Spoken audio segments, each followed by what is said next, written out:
The carving and marking stage is the final stage of the registration process which must be completed once the vessel name has been approved and the application to register accepted. Once the carving and marking stage is complete, the vessel is then issued with an official number and a certificate of registry.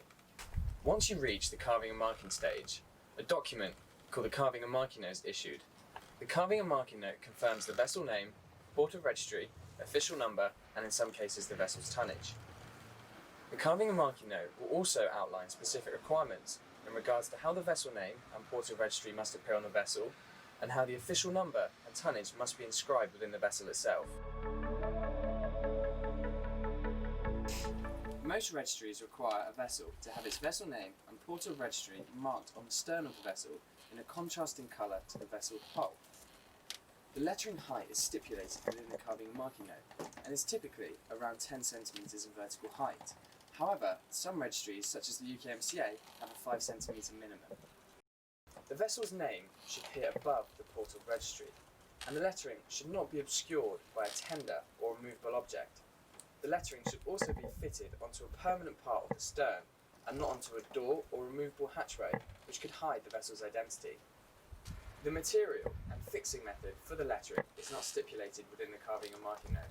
However, it is common to see lettering in vinyl, acrylic, steel, or even hand-painted.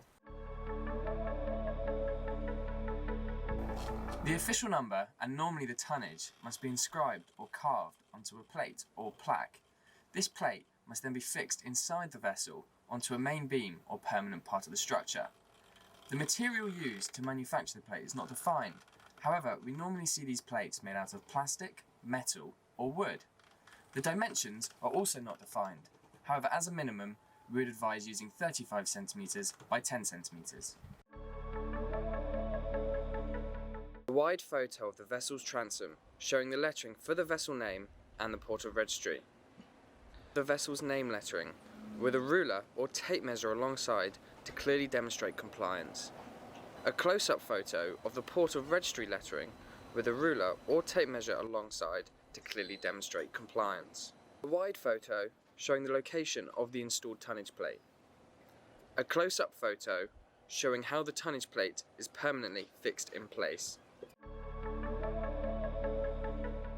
If the vessel is marked in accordance with the regulations and the photos have been taken, then the declaration on the carving and marking note must be completed and submitted to the registry.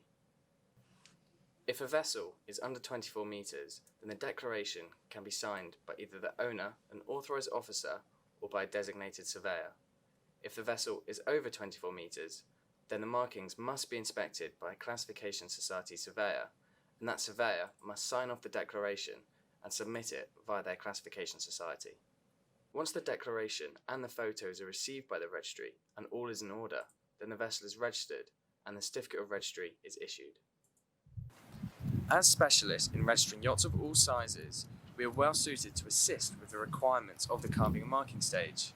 We are able to manufacture tonnage plates and supply lettering to the client and registry's requirements. Should you need any help at all, please do not hesitate to contact us.